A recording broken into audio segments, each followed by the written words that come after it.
नीलाम्बुजश्यामलकोमलाङ्गं सीतासमारोपितवामभागं पाणौ महासायकचारुचापं नमामि रामं रघुवंशनाथम्। आइए श्री राम कथा को हम प्रारंभ करें।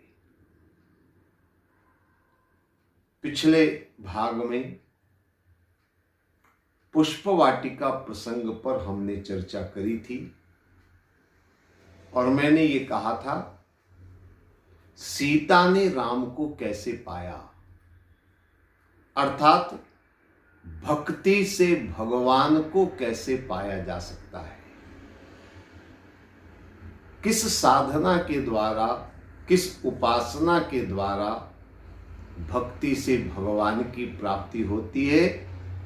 तुलसीदास जी ने नवदा भक्ति के रूप में 9 चौपाइयों के अंदर पुष्प वाटिका प्रसंग का वर्णन किया है। और एक बात और है, तुलसीकृत रामचरित्र मानस में पुष्प वाटिका प्रसंग से ही जगत जननी माता जानकी अर्थात सीता जी का पदार्पण होता है। रामचरित्र मानस में यहीं से सीता का चरित्र प्रारंभ होता है। तो हम लोग अभी तक केवल राम की चर्चा कर रहे थे। अब प्रभु राम के साथ साथ उनकी अर्धांगिनी जो होने वाली है, उन माता सीता के चरित्र पर भी चर्चा करेंगे। और जब चरित्र पर चर्चा करने की बात आती है तो चरित्र की शुरुआत होती है जन्म से। हमने राम जन्म की कथा करी और तब राम का चरित्र प्रारंभ हुआ। इसी तरीके से अगर सीता जी के चरित्र को प्रारंभ करना है तो सीता जी के जन्म के बारे में भी जानना आवश्यक है। भगवान राम के जन्म को लेकर के तो आप सभी अच्छी तरह से जानते हैं। अयोध्या में भगवान राम का जन्म हुआ महाराज दशरथ के यहां पर माता कौशल्या के द्वारा। भय प्रगट कृपाला से लेकर के आप स्तुतियां गाते हैं, लेकिन माता जानकी के जन्म को लेकर के कई तरह की समाज में भ्रांतियां भी है, कई तरह की अलग अलग बातें हैं। क्योंकि तुलसीकृत रामचरित्र मानस में सीता जी के जन्म का कोई वर्णन नहीं है। हालांकि अन्य ग्रंथों में सीता जी के जन्म का वर्णन है और उन ग्रंथों को आधार बना करके ही हम जान पाएंगे कि वास्तव में सीता जी का जन्म कैसे हुआ। तो आइए, बहुत सारे लोगों के मन में बहुत सारे प्रश्न सीता जी को लेकर रहते हैं। आमतौर पर इतना सभी जानते हैं कि जनक जी ने हल चलाया और वहां से सीता प्राप्त हुई, लेकिन कैसे सीता का जन्म हुआ और वहां तक कैसे पहुंची, आइए इस संपूर्ण कथा को हम देखने और समझने का प्रयास करें। आनंद रामायण में एक कथा आती है सीता जी को लेकर के। छोटी सी कथा है, पहले कथा में आपके सामने रख दूं, फिर उस कथा को समझने का और सीता जी को जानने का प्रयास है। कथा यह है कि पद्माक्ष नाम का एक व्यक्ति था। उसने लक्ष्मी की तपस्या करी, कठोर तपस्या करी। लक्ष्मी प्रसन्न हुई, लेकिन लक्ष्मी ने कहा कि अगर तुम मुझे चाहते हो, चाहे किसी भी भाव से, कन्या भाव से ही सही, अगर मुझे चाहते हो तो तुम तो जानते हो कि मैं नारायण की अर्धांगिनी हूं, बिना नारायण की अनुमति के मैं कहीं जा नहीं सकती। तुम पहले नारायण की तपस्या करो, उनकी अनुमति मिलेगी तभी मैं आऊंगी। पद्माक्ष ने कहा ठीक है। अब पद्माक्ष ने नारायण की तपस्या करी, नारायण प्रसन्न हुए और पद्माक्ष ने नारायण से वरदान मांगा, मुझे लक्ष्मी चाहिए कन्या के रूप में। नारायण ने वरदान दे दिया और पद्माक्ष के यहां एक कन्या ने जन्म ले लिया। अब कन्या ने जन्म ले लिया तो आप समझ रहे लक्ष्मी स्वरूपा है ये कन्या, लक्ष्मी का अवतार है कन्या। धीरे धीरे धीरे धीरे कन्या बड़ी हुई और जब कन्या बढ़ती है, उसकी उम्र बढ़ती है, तो विवाह की बात मन में आती है। पद्माक्ष बड़ा बुद्धिमान था, वो जानता था कि लक्ष्मी का वर्ण तो नारायण करेंगे, और नारायण की तपस्या जब करी थी तो उसने देखा था नील वर्ण के, हम लोग शास्त्रों में पढ़ते हैं ना, नील सरोरुह नील मणि नील नीलधर श्याम नीलांबुज श्याम अलको मलांगम, कई जगह वर्णन आता है भगवान की नील स्वरूप का। तो पद्माक्ष ने स्वयंवर रचा अपनी राजकुमारी का, अपनी कन्या का, और स्वयंवर में उसने एक शर्त रख दी कि जिसका शरीर नील रंग का होगा मैं उसके साथ अपनी कन्या का विवाह करूंगा।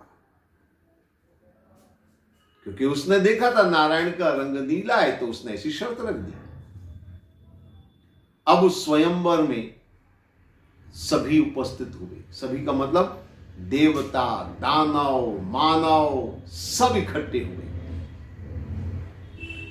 लेकिन नील वर्ण वाला कोई नहीं था। तो पद्माक्ष ने कह दिया मेरी शर्त पूरी नहीं हुई, मैं विवाह नहीं करूंगा, आप सब लोग जा सकते हैं। अब इन राजा महाराजाओं ने, देवता, दानवों और मानवों ने, सबने पद्माक्ष की कन्या, जिसका नाम पद्मा भी कहा जाता है, उसका रूप सौंदर्य देखा। इन्होंने आपस में तय किया कि हम चाहे कुछ भी हो जाए बल प्रयोग द्वारा इसे प्राप्त करेंगे, जो सबसे ज्यादा बलवान होगा वो उसको पाएगा। तो आपस में युद्ध होने लगा, लड़ने लगे, लड़ लड़ करके मरने लगे, एक एक करके सारे मर गए, यहां तक कि उन्होंने मिलकर पद्माक्ष को भी मार डाला। बड़ा नरसंहार हुआ, सबका संहार हो गया। ये पद्मा, पद्मावती, ये अग्नि में प्रवेश कर जाती है। सारा संहार हो गया, पद्मावती अग्नि में प्रवेश कर गई। जब सारा युद्ध समाप्त हो गया, पद्मा फिर उस अग्नि से बाहर निकली, बैठी हुई थी, चिंतन थी, मग्न थी कि मेरे पिता सहित सबका सर्वनाश हो गया मेरे कारण। अब ये सोच रही थी, उसी समय आकाश मार्ग से रावण वहां से निकला। रावण ने देखा अति सुंदर एक नारी बैठी है अकेली। और रावण की प्रकृति तो आप जानती है, देव यक्ष गंधर्व नर किन्नर नारी कुमारी, जीत बरी निज बाहुबल बहु सुंदर वर नारी। ये उसका स्वभाव था, प्रकृति थी। जहां भी उसने आक्रमण किया वहां की सुंदर सुंदर नारियों को उसने अपने अधीन बनाया, उन्हें अपनी पत्नी या दासी बनाया। तो यहां एक अति सुंदर नारी को देख करके रावण का जी ललचाया। आकाश मार्ग से वो जा रहा था, तुरंत नीचे उतरा। अब जैसे ही वो नीचे उतरा, पद्मावती फिर यज्ञ कुंड में अग्नि में प्रविष्ट हो जाती है। रावण ने कहा कमाल है, अभी तो इस सुंदरी यही थी और यहां अग्नि में प्रवेश कर गई। लेकिन रावण कम नहीं था। रावण ने अग्नि बुझाई और राख में हाथ डाला। कहां गई होगी वो देखता हो। अब जब राख में हाथ डाला तो कन्या तो नहीं मिली, वो सुंदरी तो नहीं मिली। सुंदरी की जगह एक संदूक मिला और उस संदूक को खोल करके देखा तो उसमें 5 रत्न निकले, अनमोल रत्न। रावण ने सोचा चलो मुफ्त का माल है, सुंदरी तो मिली नहीं पर ये रत्न तो मिले कम से कम। रावण उन रत्नों को लेकर, उस संदूक को लेकर चल पड़ा।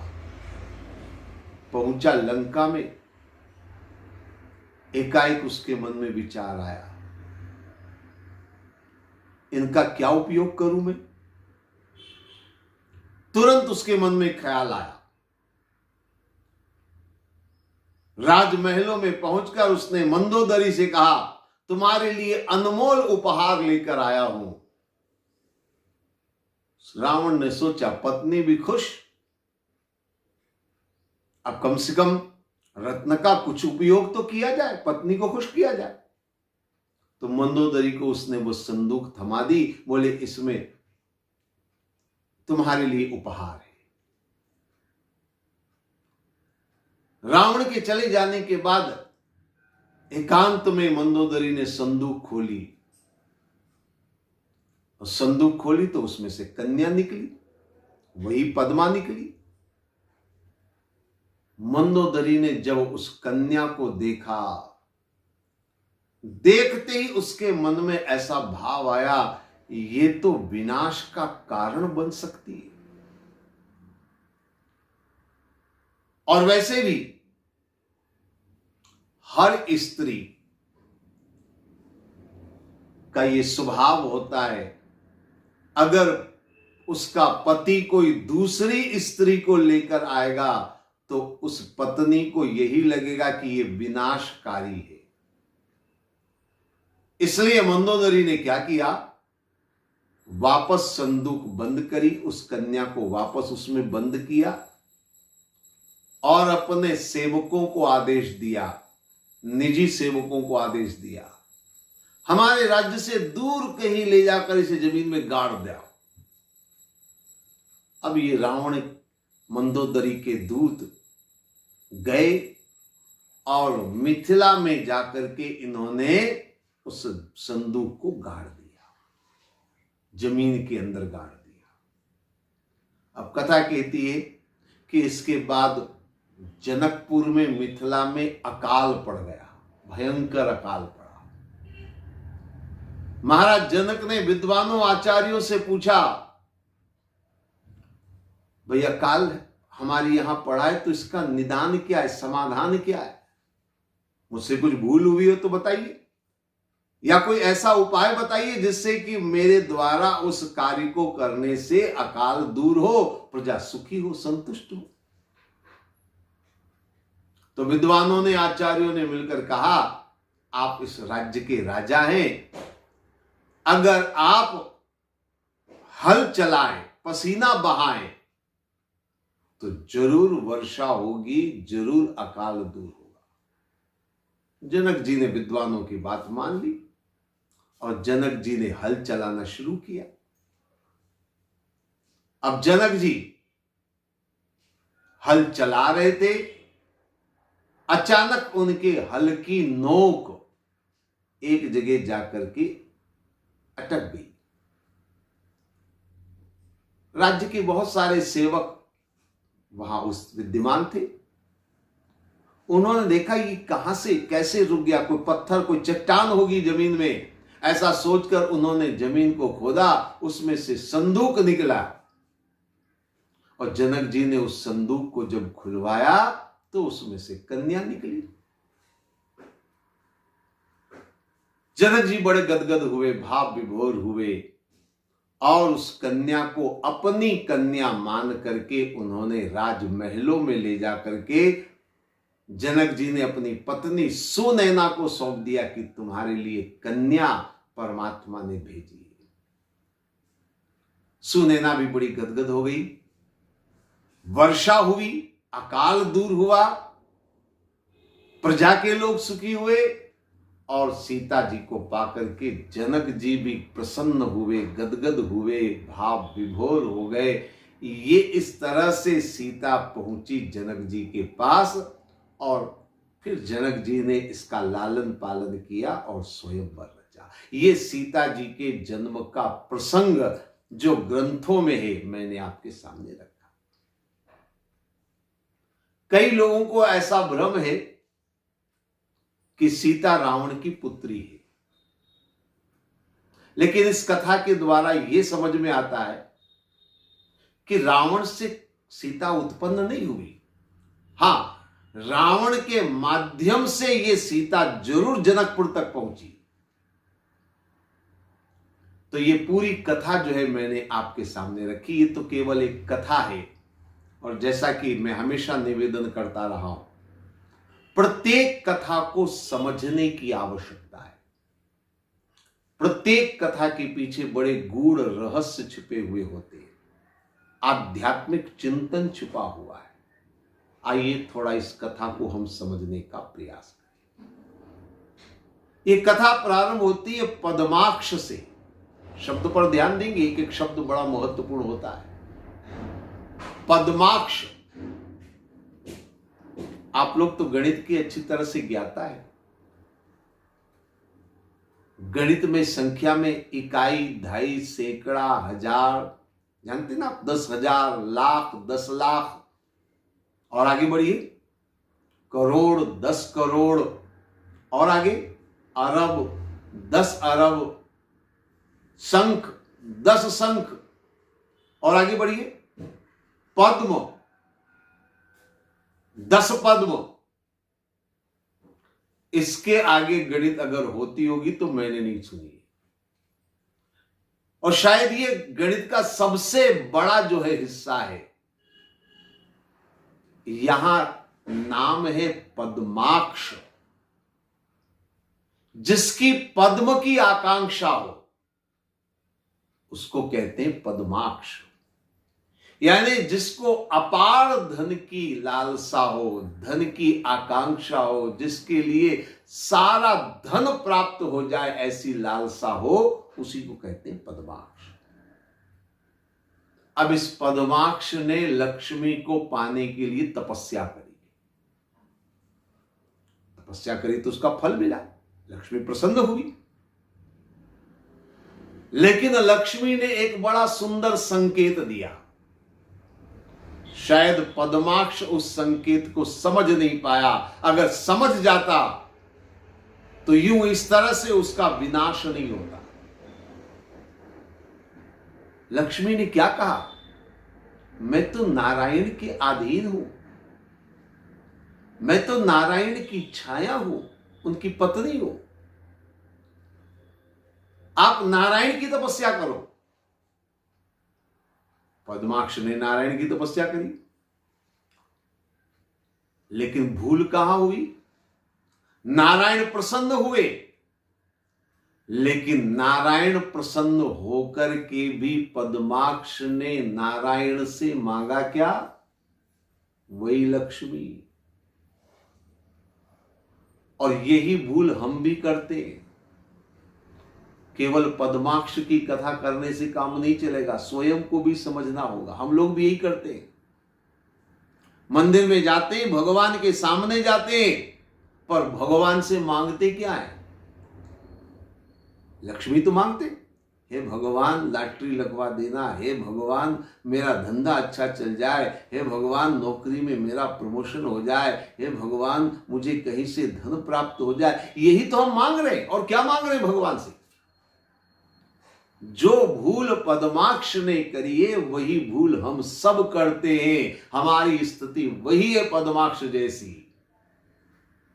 इसने नारायण से मांगा, परमात्मा को नहीं मांगा, परमात्मा की भक्ति नहीं मांगी। मांगा क्या? बोले लक्ष्मी दे दो, लक्ष्मी दे दो, धन चाहिए, धन चाहिए।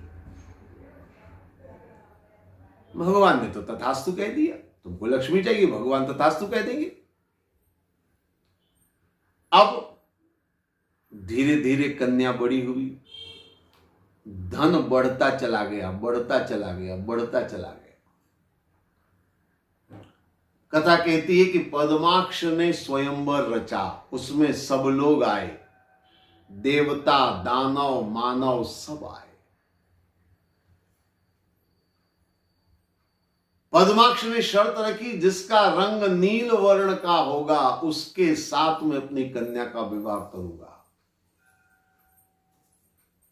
पद्माक्ष ने सोचा, मैं लक्ष्मी से नारायण को पालूंगा। ये भूल कर दी पद्माक्ष ने। याद रखिए, केवल लक्ष्मी से नारायण कभी मिलने वाले नहीं है। अगर आदमी ये सोचे मेरे पास पैसा है तो भगवान को मैं पालूंगा, मेरे पास इतने संपत्ति है तो मैं भगवान को पालूंगा, मैं इतना बड़ा धनवान हूं, मैं संपत्तिवान हूं, मैं भगवान को पालूंगा, भूल कर रहे। केवल धन से परमात्मा नहीं मिलने वाले। शास्त्र कहते धनात् धर्मम तथा सुखम, धन से धर्म करोगे तब सुख शांति मिलेगी, तब परमात्मा मिलेंगे। सीधा धन से परमात्मा नहीं मिलते, सीधा लक्ष्मी से नारायण की प्राप्ति नहीं होती। तो नारायण नहीं आए, बाकी सब आए। अब बाकी सबके आने का मतलब क्या है? देवता, दानव, मानव, ये तीनों तरह के लोग माने गए, तीनों आए। तीनों का आने का मतलब क्या है? जिसके पास धन होगा, जिसके पास पैसा होगा, देवता माने सतोगुण, मनुष्य माने रजोगुण, राक्षस माने तमोगुण, सभी प्रकृति के लोग आएंगे। सभी प्रकृति के लोग आने का मतलब, जैसे सतोगुण, सतोगुण प्रवृत्ति वाले कौन? अगर आपके पास धन है तो मंदिर निर्माण वाले आपके पास आएंगे चंदे के लिए, कथा करने वाले आपके पास आएंगे, सदकार्य करने वाले आपके पास आएंगे चंदा मांगने के लिए। सतोगुणी प्रवृत्ति, सदकार्य कर रहे लेकिन आएंगे आपके पास, धनवान के पास। रजोगुणी प्रवृत्ति यानी परिवार के इष्ट मित्र, जहां धन होगा वहां रिश्तेदार 10 आ जाएंगे, रिश्तेदार नहीं भी होंगे तो बन करके आ जाएंगे। और तमोगुणी प्रवृत्ति यानी चोर, उचक्के, डकैत, जहां धन होगा वहां ये लोग भी मंडराएंगे। तो देवता, दानव, मानव तीनों तरह के लोग आए। सतोगुण, रजोगुण, तमोगुण, सब जहां धन होगा वहां सब इकट्ठे होंगे, पर परमात्मा नहीं होंगे। तो परिणाम क्या निकला? सब आपस में लड़ने लगे और लड़ लड़ करके सारे मारे गए। पद्माक्ष भी मारा गया, सारे मारे गए। इतिहास को उठा करके देख लीजिए, जितने युद्ध धन और संपदा के लिए हुए हैं उतने शायद किसी और कार्य के लिए नहीं हुए। महाभारत का युद्ध हुआ तो संपत्ति के लिए हुआ है। दुनिया में बड़े बड़े युद्ध अगर हुए हैं तो धन को लेकर के, संपत्ति को लेकर के हुए, और सारा विनाश होता रहा है संपत्ति के लिए। अनेक बार सृष्टि का विनाश हुआ है इसी संपत्ति के लिए। संपत्ति को लेकर के हमेशा संघर्ष होता रहा है, धन को लेकर हमेशा संघर्ष होता रहा है, और अंत में वो धन किसी के हाथ नहीं लगता, अंत में वो संपत्ति किसी के पास नहीं जाती। इस कथा में भी ये वर्णन है। वो कन्या पद्मावती अग्नि में प्रवेश कर गई, पद्मा अग्नि में प्रवेश कर गई, किसी के हाथ नहीं आई, सब हाथ मलते रह गए। चाहे देवता भी क्यों न हो, दानव भी क्यों न हो, मानव भी क्यों न हो, सब हाथ मलते रह जाएंगे। लक्ष्मी किसी को मिलने वाली नहीं है, लक्ष्मी यही के यही रह जाएगी, सब हाथ मलते रह जाएंगे। अब सर्वविनाश हो गया। लक्ष्मी स्वरूपा पद्मा फिर अग्नि से बाहर आई। आगे कथा देखिए। विमान में बैठकर रावण जा रहा था, रावण की नजर पड़ी, और रावण तो महालोभी है। रावण के बारे में बहुत सारे प्रसंग आते ग्रंथों में। कभी मौका मिलेगा रावण की चर्चा करने का तो मैं रावण के चरित्र को आपके सामने रखूंगा। रावण तो महालोभी है। और उसने देखा, वो तुरंत नीचे उतरा। लेकिन ये पद्मा फिर से अग्नि में प्रवेश कर गई। लेकिन ये रावण है, महालोभी है। अग्नि को बुझाकर राख में हाथ डाल दिया। लोभी आदमी को अगर नजर आ जाए तो वो गटर में भी हाथ डालने को तैयार हो जाएगा। रावण जैसा विश्व का मालिक, सोने की लंका का मालिक, और वो राख में हाथ डाल रहा है, ये उसके महालोभी होने का प्रमाण है। और वहां कन्या नहीं मिली बल्कि संदूक मिली। संदूक को खोलकर देखा, उसमें 5 रत्न मिले। अब ये 5 रत्न क्या है और कन्या कहां गायब हो गई? 5 रत्न क्या है? देखिए, हमारे शास्त्र कहते हैं, चूंकि ये कथा लक्ष्मी की कथा है, हमारे शास्त्रों में कहा गया कि जीवन में धन हमेशा 5 प्रकार से ही आता है। आदमी के जीवन में जो धन आता है वो 5 प्रकार से आता है। ये 5 प्रकार कौन कौन से? 1, माता पिता के द्वारा, जिसको हम कह सकते हैं खानदानी संपत्ति, पैतृक संपत्ति। बालक पैदा हुआ अमीर घर में तो पैदा होते ही वो अमीर हो गया। अभी किसकी बदौलत? ये माता पिता की बदौलत। तो एक तो जीवन में धन आता है माता पिता के द्वारा। दूसरा, धन आता है पुरुषार्थ से। माता पिता के द्वारा प्राप्त नहीं हुआ है, लेकिन पुरुषार्थ से आदमी, मेहनत करके आदमी धन प्राप्त कर लेता है। तो दूसरा साधन है पुरुषार्थ। धन के आने का तीसरा साधन जो है वो माना गया है गुरु विद्या। गुरु विद्या यानी आपने किसी से कुछ सीखा है और उससे आपने धन उपार्जन किया है। आपने कपड़े सीना सीख लिया तो आप टेलर बन गए, आपने व्यापार शुरू कर दिया, आपने धन कमाना शुरू कर दिया। आपने गाड़ी सुधारनी सीख ली आपके गुरु से और आप वही काम करने लगे, आप उससे धन कमाने लगे। गुरु विद्या हर जगह आपने देखा होगा। तो तीसरा जो है वो धन आने का साधन है गुरु विद्या। चौथा धन को पाने का साधन माना गया है उपहार। वो कहीं से किसी भी रूप में उपहार के रूप में धन पाया जा सकता है। और पांचवा धन के आने का साधन माना गया है प्रारब्ध, भाग्य, परमात्मा की देन। कुछ भी शब्द आप प्रयोग कर ले, अगर प्रारब्ध में है, भाग्य में अगर है तो धन कहीं से भी प्राप्त हो जाएगा। और अगर भाग्य में नहीं है तो कितनी भी मेहनत कर लो, कितना भी पुरुषार्थ कर लो, कितने भी गुरु विद्या आपके पास हो, कितना भी पैतृक धन आपके पास हो, भाग्य में नहीं है तो वो भी चला जाएगा। इसलिए धन के ये 5 साधन माने गए। और इसलिए संदूक में रत्न कितने मिले? 5 रत्न मिले। ये 5 रत्न क्या है? दरअसल ये लक्ष्मी ही है। लेकिन एक लोभी आदमी के नजर में वह एक रत्न है। लोभी आदमी जहां भी नजर डालेगा उसे धन, रत्न, सोना, चांदी यही नजर आएगा। ये उसका नजरिया है। उसके नजर में यही धन समाया हुआ है। यह दृष्टि का दोष है। उसी संदूक को जब मंदोदरी ने खोला तो कन्या दिखाई दी, और उसी संदूक को रावण ने जब खोल करके देखा तो रत्न दिखाई दिए। ये क्या है? इसका मतलब सीधा ये दृष्टि का अंतर है, दृष्टिकोण का अंतर है। दृष्टिकोण अगर सही है तो हमें दिखाई देगी लक्ष्मी, और अगर दृष्टिकोण गलत है, नजरिया गलत है,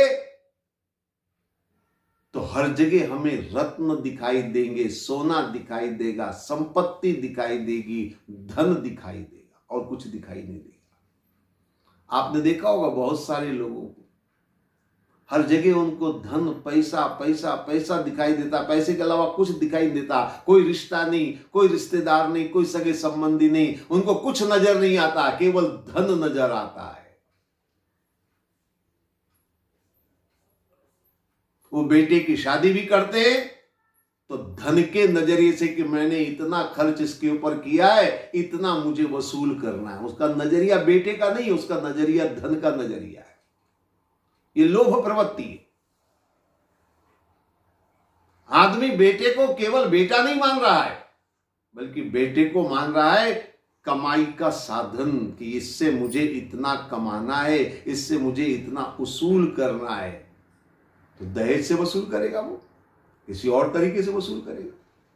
ये प्रवृत्ति की बात है, ये दृष्टिकोण की बात है। तो रावण का दृष्टिकोण कैसा है कि उसे कन्या में भी रत्न दिखाई दे रहा है। अब मंदोदरी ने क्या सोचा कि ये धन, ये लक्ष्मी विनाश का कारण है, इसे कहीं दूर फिकवा दिया जाए। तो मंदोदरी ने अपने सेवकों के द्वारा उस संदूक को दूर फिकवा दिया। अब बड़ी मजेदार बात यह है कि जनकपुर में जाकर के उन्होंने उस पेटी को, संदूक को गाड़ दिया। वहां अकाल पड़ गया। अब ये अकाल पड़ना क्या है? याद रखिए, लक्ष्मी जब जमीन के अंदर गड़ी हुई रह जाएगी, संपत्ति जब एक जगह रुक जाएगी, तो अकाल ही पड़ेगा। अकाल माने अभाव।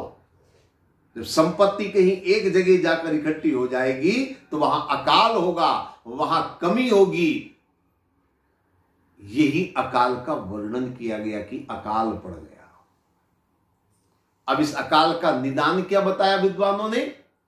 महाराज जनक से कहा कि आप राज्य के मुखिया हैं, आप हल चलाएं, पसीना बहाएं, पुरुषार्थ करें। याद रखिए, जब समाज में दरिद्रता आ जाती है तो उसका समाधान क्या है? पुरुषार्थ, परिश्रम, पसीना बहाना। जब आदमी पुरुषार्थ करेगा तभी अकाल दूर होगा, तभी धन की प्राप्ति होगी, लक्ष्मी की प्राप्ति होगी। जनक जी ने हल चलाया, संदूक मिला, संदूक में से लक्ष्मी स्वरूपा कन्या मिली। लेकिन जनक जी का नजरिया अलग है, रावण का नजरिया अलग है। रावण ने खोला तो संदूक में रत्न नजर आए, जनक जी जब खोलते तो कन्या नजर आती। वो कन्या का भाव, कन्या के भाव का मतलब समझ रहे? कन्या भाव का मतलब है, हमारी भारतीय हिंदू संस्कृति में कन्या को हमेशा पराया धन माना जाता है, पराई अमानत मानी जाती है। कन्या के प्रति हमारा भाव रहता है कि किसी और की है, हमें उसे सौंपना है, हमारी नहीं है, किसी और की है, उसे हमें सौंपना है। ये कन्या का भाव। याद रखिए, धन कल्याणकारी तभी होता है, संपत्ति कल्याणकारी तभी होती है जब धन और संपदा में ये भाव हो कि ये हमारी नहीं है, ये परमात्मा की दी हुई देन है और परमात्मा को अर्पण करना है। जब ये भाव हमारा होगा तभी लक्ष्मी से कल्याण होगा। महाराज जनक ने सीता को कन्या के रूप में अपनाया, कन्या की तरह उसका पालन पोषण किया। कन्या का भाव मतलब धन संपत्ति को हम प्राप्त जरूर करें, लेकिन अपनी मान करके नहीं, बल्कि अमानत परमात्मा की मान करके अगर लक्ष्मी को हम अपनाएंगे तो निश्चित रूप से लक्ष्मी से कल्याण होगा। और एक दिन जब समय आता है, जनक जी ने सीता को राम को सौंप दिया, यानी लक्ष्मी नारायण को सौंप दी जाती है, धन संपदा परमात्मा को समर्पित कर दी जाती है। ये भाव जिसके मन में होगा वही लक्ष्मी से कल्याण कर पाएगा। तो लक्ष्मी स्वरूपा है सीता, लक्ष्मी स्वरूपा है माता जानकी। नारायण स्वरूप है राम। अब राम और जानकी के विवाह की आगे की चर्चा हम अगले भाग में करेंगे। आज इतना ही। ओम सर्वे भवन्तु सुखिनः, सर्वे सन्तु निरामया, सर्वे भद्राणि पश्यन्तु, माँ कश्चित् दुःख भाग् भवेत्। ओम शांति शांति शांति।